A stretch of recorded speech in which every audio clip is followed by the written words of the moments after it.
أشهد أن لا إله إلا الله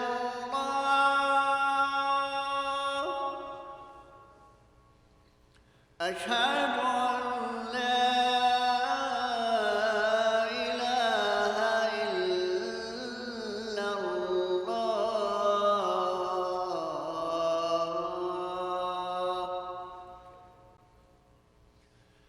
أشهد أن محمدًا رسول الله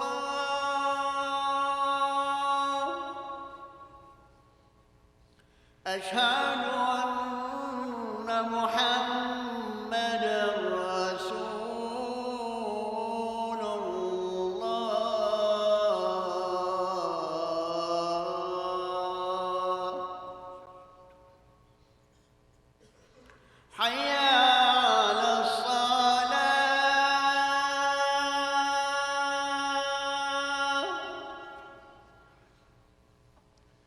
حي على الصلاة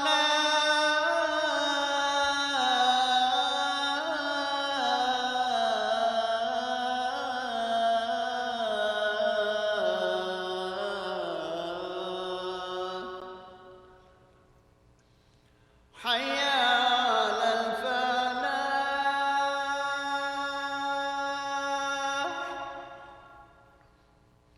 حي على الفلاح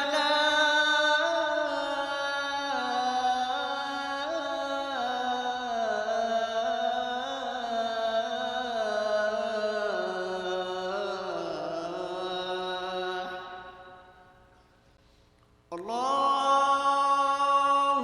أكبر الله أكبر لا إله إلا الله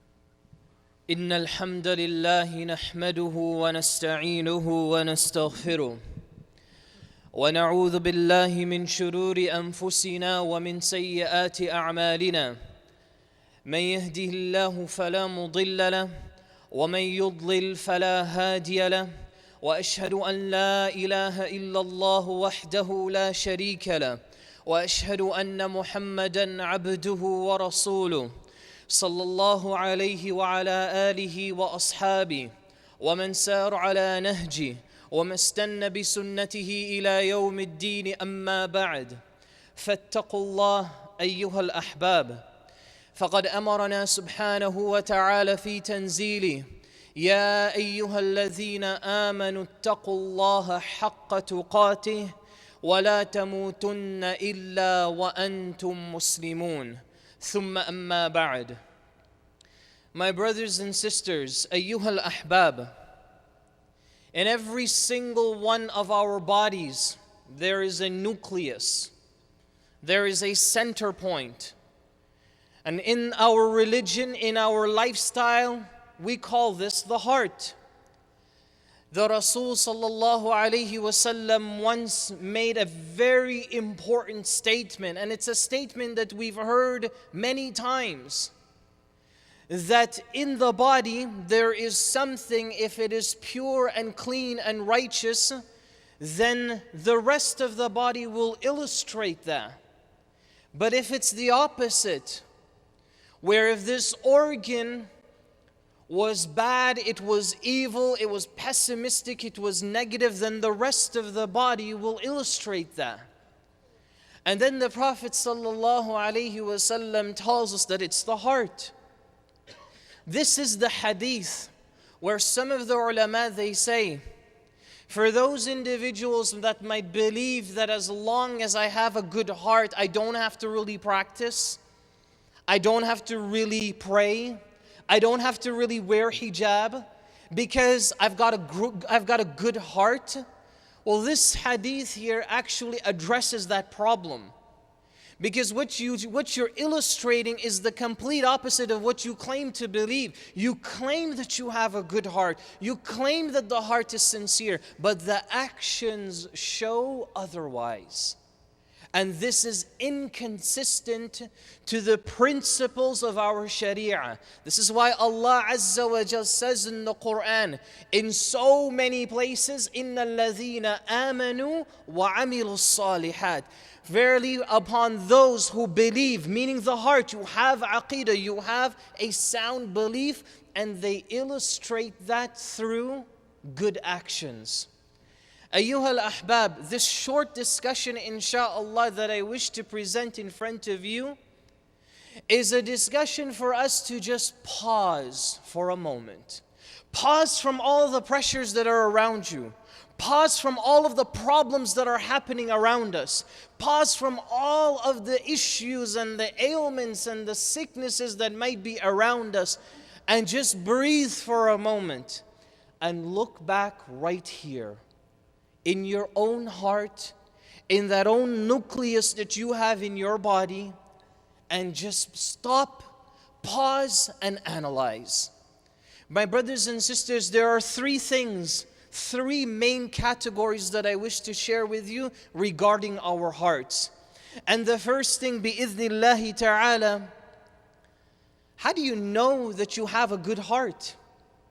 A lot of people, they ask this question even until today. People ask, how do I know that I'm a good person? How do I know that my heart is consistent with my actions? Maybe I feel good or I feel bad, but that doesn't excuse me from at least doing the right thing. I may feel horrible inside of me, but I'm still compelled to do the right thing. I'm still compelled to do the obligations that Allah has obliged upon me. So how do you know that your heart is in the right place? There are a series of ways, a series of signs. From them, ayyuhal ahbab. Number one is the attitude of just simply being lazy.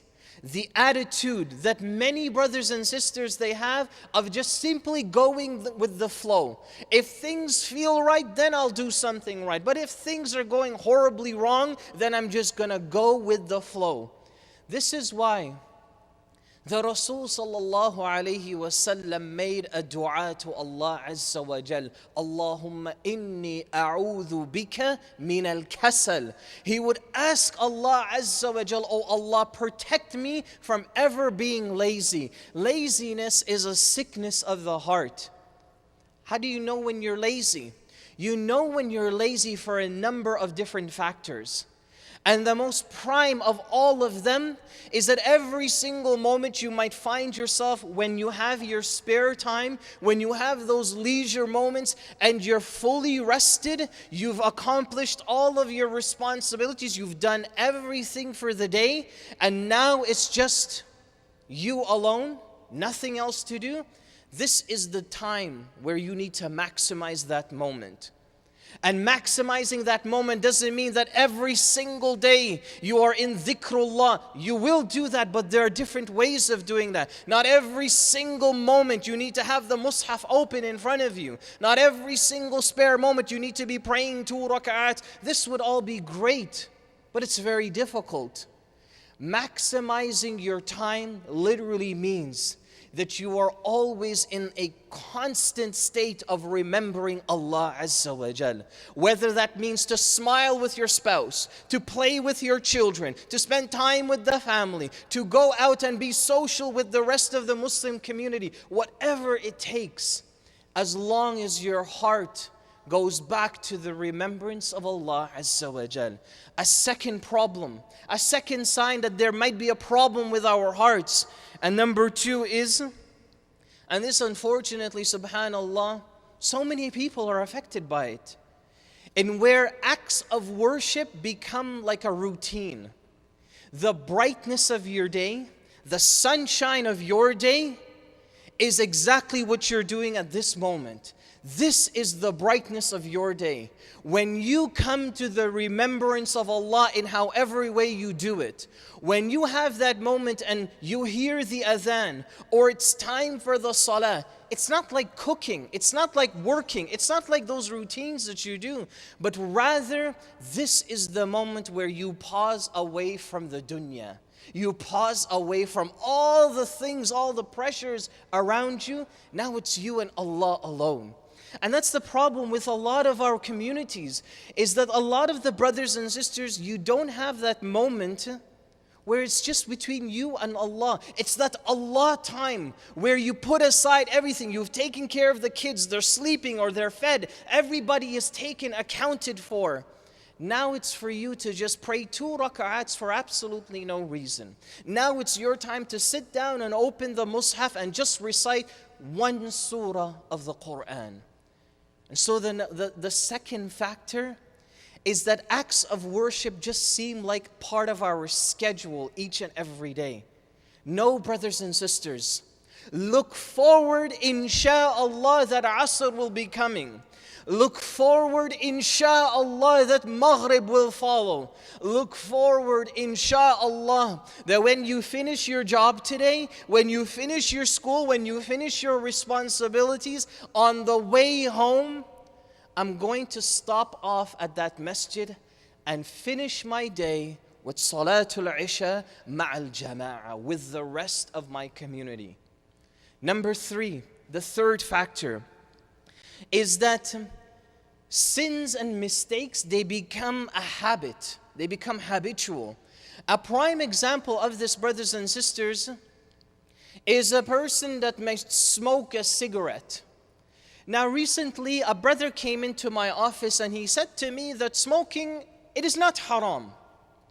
And he came with all of his evidences and he says, look, you know, there's an ikhtilaf and so on, so it's not haram. I'm permitted to smoke. So I said to the brother, just pause for a moment. Because the majority of the ulama say that it is haram for a number of reasons. But sometimes you have to use logic, because when a person is addicted to doing the wrong thing, it's very difficult to change that. So I said to the brother, just pause. Imagine if Abu Bakr radiyallahu an, Umar ibn al-Khattab radiyallahu an, Uthman ibn Affan radiyallahu an, Ali ibn Abi Talib radiyallahu an, Mughira ibn Shu'bah, all of these different companions. And then I said, in addition to that, the Rasul sallallahu alayhi wasallam, all of them, they came and they sat right there. I said, how would you feel pulling out a cigarette and lighting it in front of them? These are the same individuals. The Prophet of Allah sallallahu alaihi wasallam didn't want to eat onions because it left an aftertaste in his mouth. He just chose not to do that. Now imagine if you were to puff a cigarette in front of him. Imagine if they were here and they saw this. How would you feel? Alhamdulillah. Because of that simple logic, the brother, he took out his pack of cigarettes and he gave it to me and he said, Wallahi, I will never smoke again. And sometimes, brothers and sisters, you have to use this logic even on yourself. Think about the mistakes and the sins that you might be falling into, but you just can't see anything wrong with them anymore. Recently, a while ago actually, brothers and sisters, I gave a khutbah about gazing and how to lower the gaze. A brother, he comes to me after the khutbah and he says, why would you make that a khutbah? It's not really a big problem. I mean, look around you. What can we do? Let's just bygones be bygones and that's just life goes on. What can we do? And I said, ask Allah Azza wa Jal to protect you from this. Because you've gotten used to something to such an extent you just can't see anything wrong with it anymore. This is a sign that the heart has been stamped by Allah Azza wa Jal. Another factor, brothers and sisters, is that the heart, it also shuts down Iman. It shuts down and it closes the doors of the nur and the light of Iman and guidance and advice coming to you, just like a virus would shut down our immune systems. Just like a sickness or a headache will disrupt your entire day, that's the same way when you have a hard heart. Somebody will come and advise you, you're not going to listen immediately. You might need somebody to come and twist it into you. You might hear the khutbas, you might hear the lectures, you might hear all the conferences, but it's not going to sink in at that moment. And so, brothers and sisters, with a hard heart, it starts to close the doors of Iman one by one. This is why the Prophet ﷺ once said, إِنَّ الْمُؤْمِنِ, verily the believer, إِذَا أَذْنَبَ, whenever they do a sin, كَانَتْ نُقْتَةٌ سَوْدَاءَ عَلَى قَلْبِ, then Allah will stamp their hearts with one black stamp. One black stamp.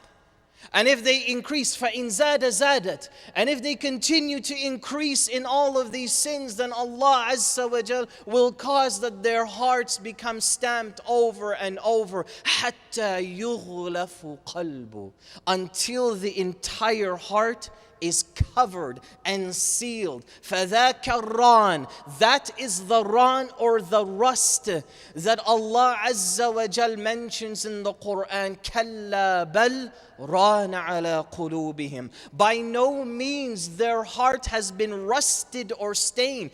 Imagine, brothers and sisters, when you have a rust on your car, it's not something that you want to be there. Imagine if you have all of these things. Rust in and of itself feels dirty. It doesn't have even a pleasant sight to it. It doesn't even look clean. So imagine if you have that kind of rust on the purest, most important organ in our bodies.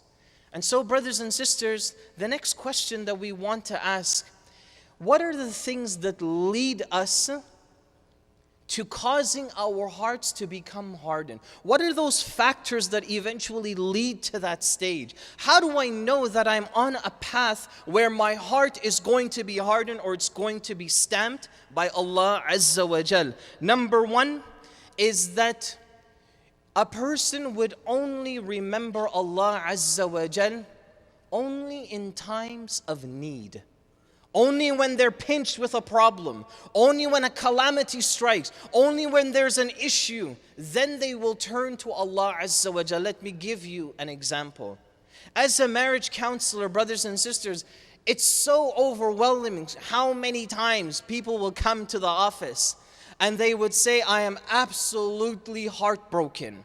Because I was in a marriage, I was in a relationship, and at that time, I wasn't remembering Allah, I wasn't praying, I wasn't doing anything for Al-Islam.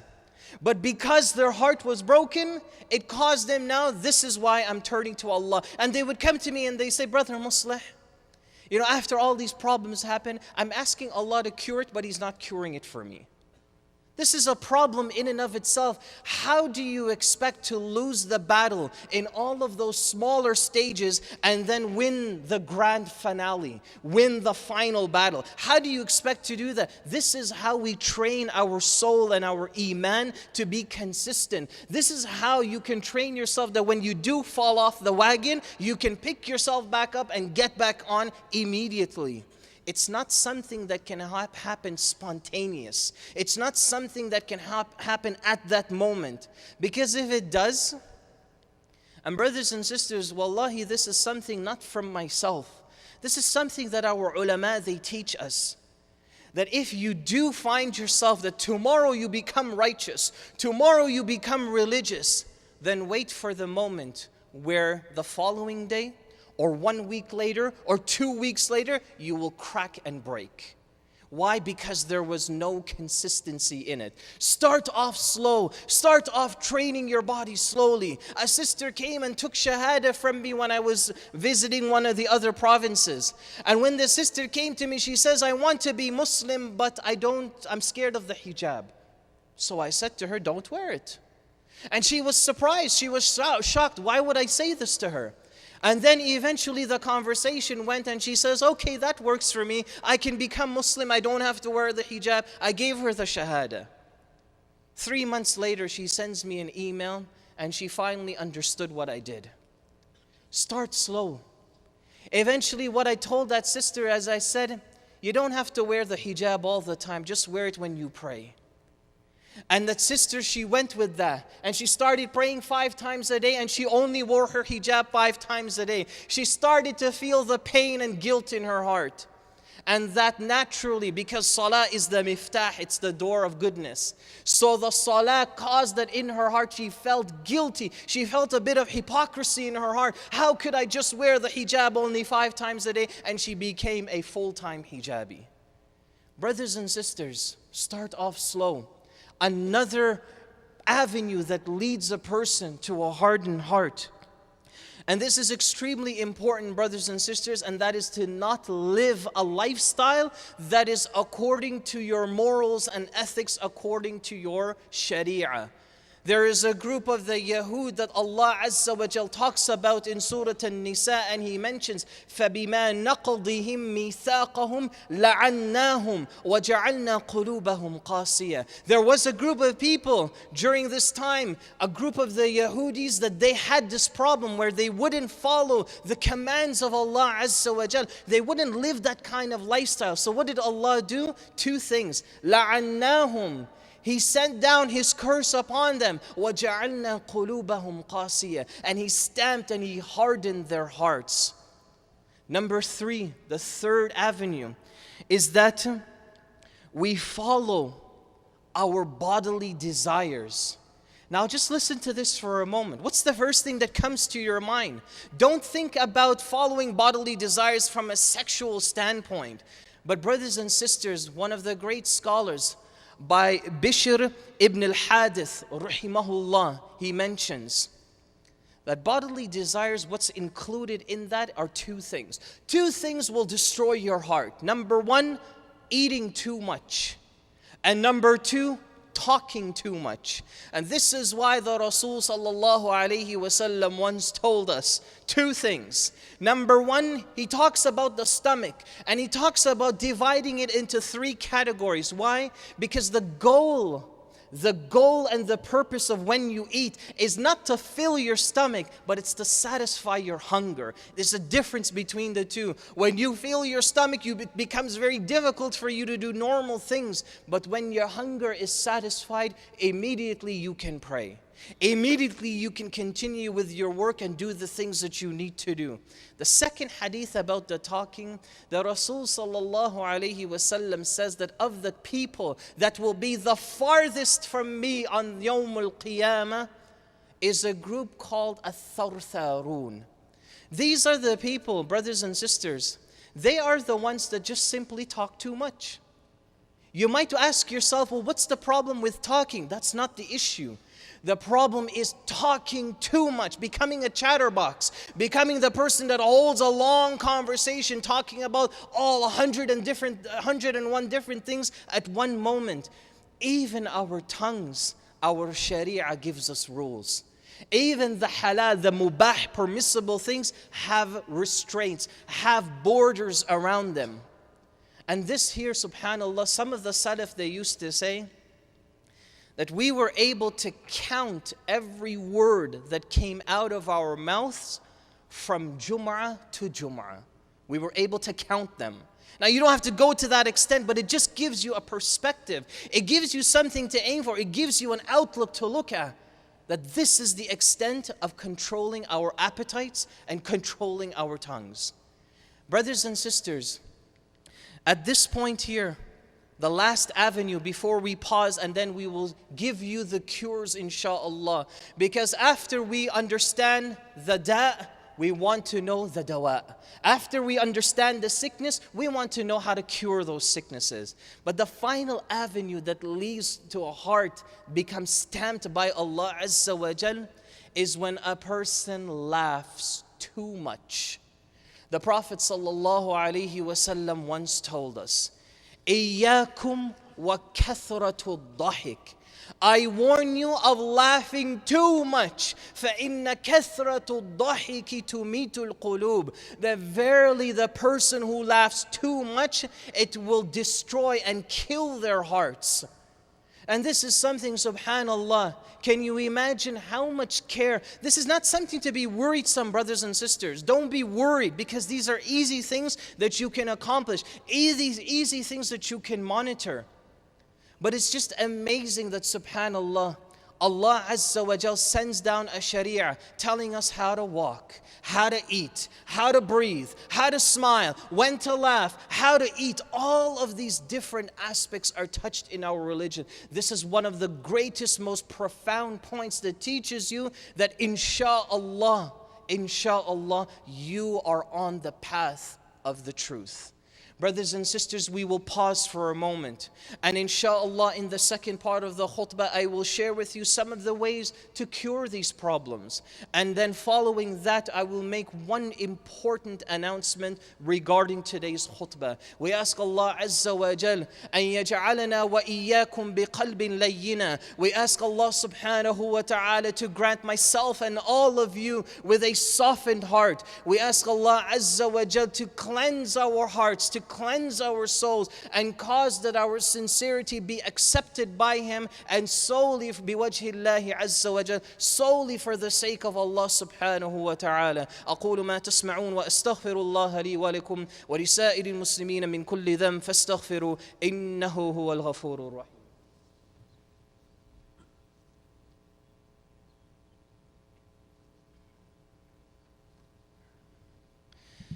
بسم الله الحمد لله والصلاة والسلام على رسول الله صلى الله عليه وعلى آله وأصحابه ومن والاه أما بعد فعرفنا الداء فما هو الدواء. We know the sicknesses, we know the ailments, we know the problems. How do we fix it? Because it's fundamentally wrong for me to stand up in front of you and throw all of these problems and don't offer a solution. That's fundamentally wrong of me to do that for you.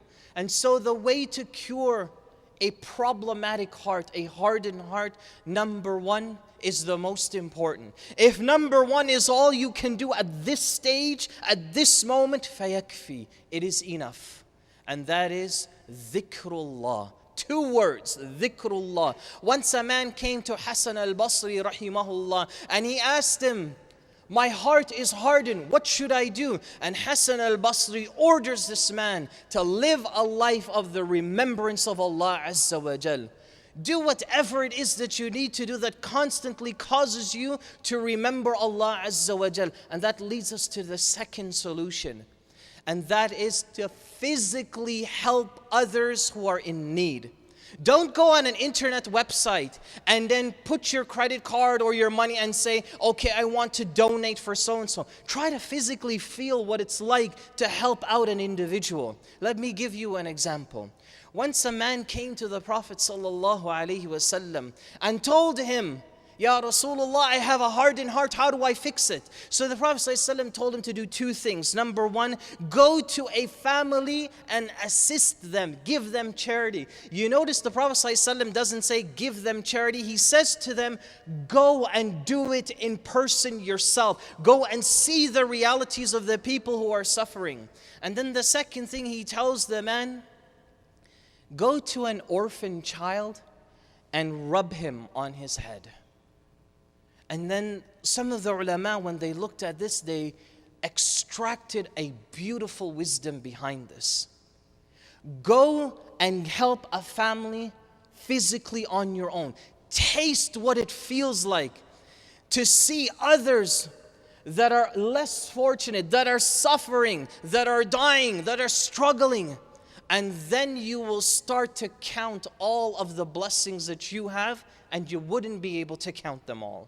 If you can't do that because it's difficult or circumstance doesn't allow it, then the least, look what the Prophet ﷺ tells this man to do. The least you should do is show rahmah and mercy to everyone around you, especially the children. Love the children, love the future of this ummah, love the progeny, love the people that are going to carry the torch for you. Give them encouragement, and the best way to do that is to have mercy on them. And then the final point, brothers and sisters, that I wish to leave you with is one of the great students of the Sahaba, Malik ibn Dinar radiallahu anhu, he once mentioned that when Allah Azza wa Jal stamps the heart of an individual, that is the worst thing that could ever happen. The worst thing that could ever happen to a person is that Allah causes their hearts to become stamped. And the final solution that I leave you with, brothers and sisters, is that the Prophet ﷺ tells us to constantly remember the destroyer of the desires, and that is none other than death. Remember your next time. Remember tomorrow. Remember remember Asr is coming. But nobody knows if we're going to be praying Asr today. Remember that tomorrow or next week will come another Jum'ah. But nobody knows this could be the final khutbah of my life here at this moment. And so, brothers and sisters, just remember that ultimate reality that is always going to be in front of us. And this leads me to one announcement, inshallah, that I wish to share with all of you. The Khalid ibn Walid Mosque, that many of us here we know, one of the oldest masjids here in Toronto, they will be holding their 14th annual conference at the International Center on Airport Road. This will happen on May the 18th and May the 19th, inshallah. It's a Saturday and Sunday. This is going to be a grand conference. And you know what the beauty about it is? The theme of the conference is titled The Sound Heart. How do I perfect what's here? All the things that I mentioned to you, this is going to be the topic of discussion at this conference. And brothers and sisters, inshallah, we will have speakers that will come from all over the world, including Sheikh Riyad al-Razazi, myself, Sheikh Saeed, Dr. Abdul Hakim Quick, Sheikh Umar Sulaiman, Sheikh Naveed Aziz, like so many other speakers, inshallah, will be a part of this conference.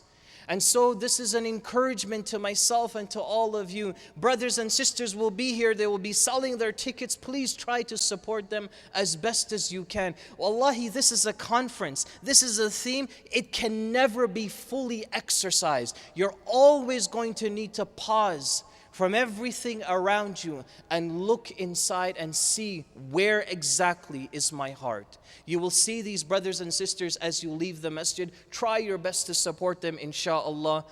And finally, we ask Allah Azza wa Jal to shower His mercy and His rahmah, His peace, His security, His love, His blessing, His forgiveness, all of the things that we need to have a healthy lifestyle spiritually and physically in this world, and give us His Jannah in the Akhirah. We ask Allah Azza wa Jal to give us this.